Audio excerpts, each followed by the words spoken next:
Good morning. Welcome back. WOWO News Time is 8:11. I want to run straight to our phone lines for this next story because it's slightly a disturbing story. Joining us now, we have Dr. Katherine Brown. She is an assistant professor at Tarleton University. She's also an expert on crimes against children. Hey, good morning, doctor. How are you? Good morning. So there's this new survey out that says almost 40% of kids are talking to strangers online. You got to tell me all about this one. Sure. Well, I know that number sounds alarming, but first of all, you've got to realize that this survey comes out of Ireland, so the habits of Irish children may be a little different than American. So in order to kind of shed some light on this, I actually did some research for you on numbers of what American children are doing. And keep in mind, some of the research numbers tend to be about 5 to 10 years out of date, but what we do try to look at are trends over time. So, in about 2010, about half of youth were accessing the internet through their phones, which was an increase. But the one thing that has been decreasing for American children is the amount of unwanted sexual solicitation online. So in some ways that's good news. So we hear this stranger danger, but when you ask children if they're talking about to strangers, people that they interact with multiple times online aren't necessarily a stranger to them.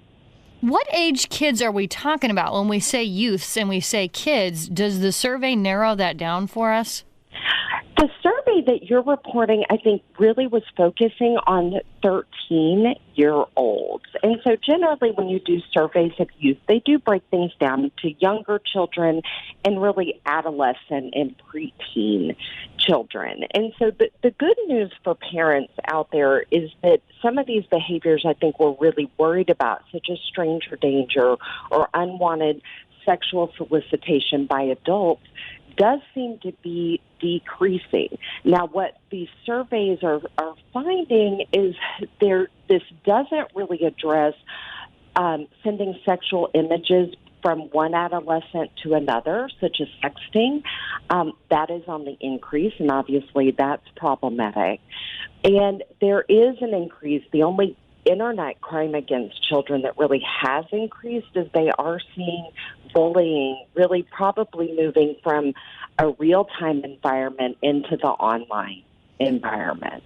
Now, you say online, and I know you mentioned kids using mobile devices, but is that where the majority of kids are having these conversations and these sexting conversations, or are they apps? I don't think that the surveys differentiate between those. They're all mechanisms. So it could be mobile. It's probably interaction on apps.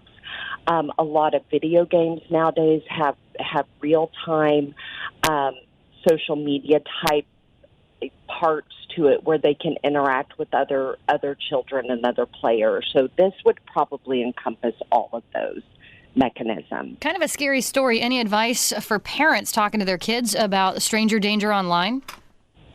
Well, I think the problem with using the term stranger danger is parents don't really understand it. Children don't understand it. I think what could be of more benefit is just really explaining to children that whoever they're talking to online, whether they've talked to them multiple times or not, they don't know who's on the other line. So just having frank conversations about safety, about not divulging certain personal information, and parents being aware of what their children are using and how they're interacting with others, whether it be their cell phones, whether it be apps, whether it be getting on the internet when they're doing after-school homework or playing video games. All of that really, is up to them to probably have a conversation with their child about. Dr. Katherine Brown, expert on crimes against kids, thanks so much for joining us this morning. Thank you.